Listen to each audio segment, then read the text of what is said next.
इसके पहले वीडियो में हमने पुरुषवाचक सर्वनाम और उसके भेद देखे।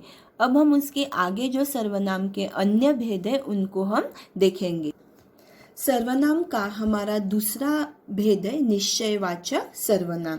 जो सर्वनाम निकट या दूर की किसी वस्तु की ओर संकेत करे उसे निश्चयवाचक सर्वनाम कहते हैं। यानी जो सर्वनाम शब्द हमारे निकट यानी हमारे पास की कुछ वस्तु होती है या कोई दूर की वस्तु होती है, तो उनके लिए जिन सर्वनामों का इस्तेमाल किया जाता है तो उन्हें क्या कहा जाता है? निश्चयवाचक सर्वनाम।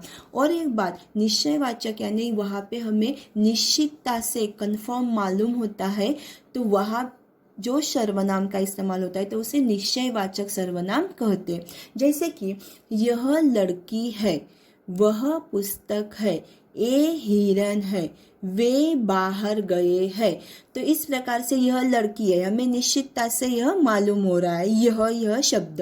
उसके बाद वह पुस्तक है, यानी हमें निश्चितता से कंफर्म मालूम है कि वह क्या है? पुस्तक ही है। ये हिरन है, यानी हमें मालूम है कि यह क्या है? यह हिरन है। वे बाहर गए हैं, यानी जो कोई भी व्यक्ति है वे क्या हुए हैं? बाहर गए, हमें निश्चितता से मालूम है। तो इन वाक्यों में यह, वह, ए, वे शब्द जो है यह निश्चयवाचक सर्वनाम शब्द है। यानी इस प्रकार से जहाँ हमें निश्चितता से यानी एक प्रकार से निश्चित मालूम होता है कि यह वही वस्तु है, यही शब्द है, यहाँ पे जिन सर्वनामों का इस्तेमाल किया जाता है तो उसे क्या कहा जाता है? निश्चयवाचक सर्वनाम। आगे का हमारा भेद है अनिश्चयवाचक सर्वनाम।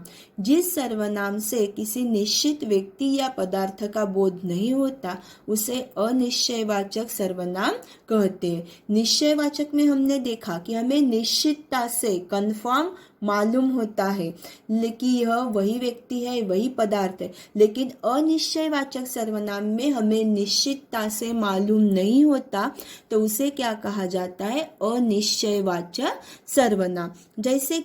जैसे बाहर कोई है, मुझे कुछ नहीं मिला।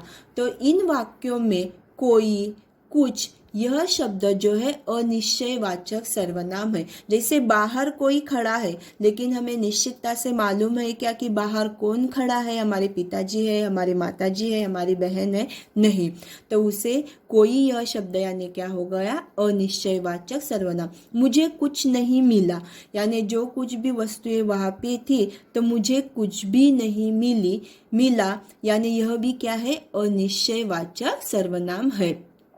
कोई शब्द का प्रयोग किसी अनिश्चित व्यक्ति के लिए किया गया है और कुछ शब्द का प्रयोग अनिश्चित पदार्थ के लिए यहाँ पे प्रयुक्त किया गया है। यानी जहाँ पे हमें निश्चितता से मालूम नहीं होता, किसी व्यक्ति या पदार्थ का बोध नहीं होता, तो उसे अनिश्चयवाचक सर्वनाम कहते हैं।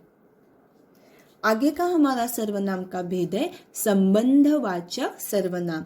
जो सर्वनाम शब्द का प्रयोग दो वाक्यांशों या दो वाक्यों में संबंध प्रकट करने के लिए किया जाता है उसे संबंधवाचक सर्वनाम कहते हैं।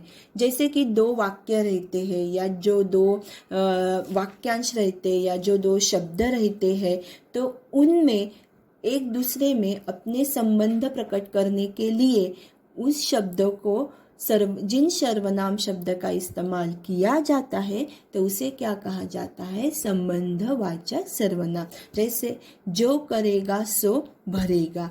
तो इस वाक्य में जो शब्द जो है वह सो शब्द से क्या कर रहा है? अपना संबंध प्रकट कर रहा है। उसके बाद जैसी करनी वैसी भरनी, यानी जैसी और वैसी, यह जो शब्द है या यह जो है सर्वनाम, तो यह संबंधवाचक सर्वनाम शब्द है।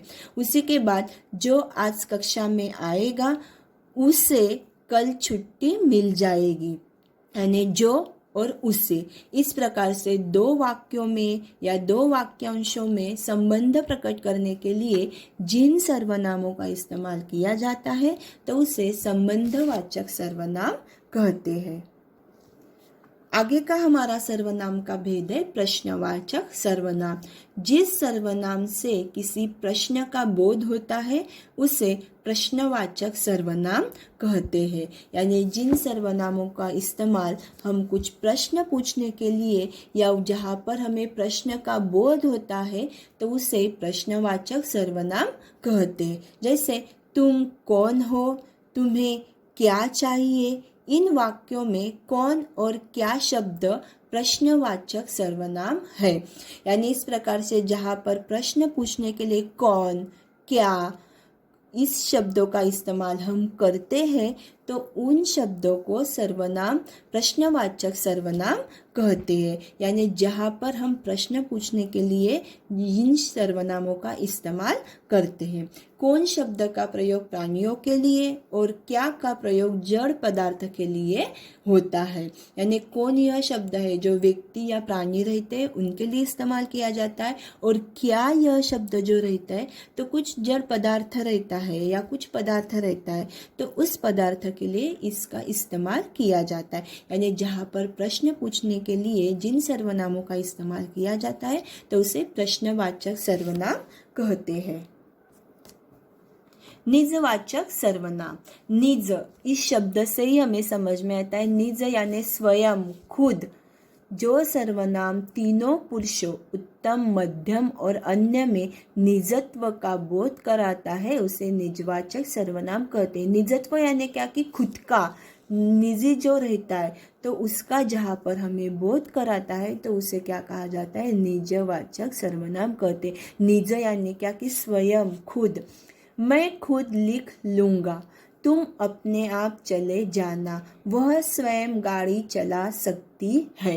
उपरयुक्त वाक्य में खुद, अपने आप और स्वयं शब्द निजवाचक सर्वनाम है। यानी खुद, अपने आप, स्वयं, यह सारे शब्द क्या किए कि अपने स्वयं के लिए, खुद के लिए इस्तेमाल किए गए हैं तो उसे क्या कहा जाता है, निजवाचक सर्वनाम। निजवाचक सर्वनाम यानी कि जहाँ पे स्वयं का, खुद का बोलने के लिए जिन सर्वनामों का इस्तेमाल होता है तो उसे निजवाचक सर्वनाम कहते हैं।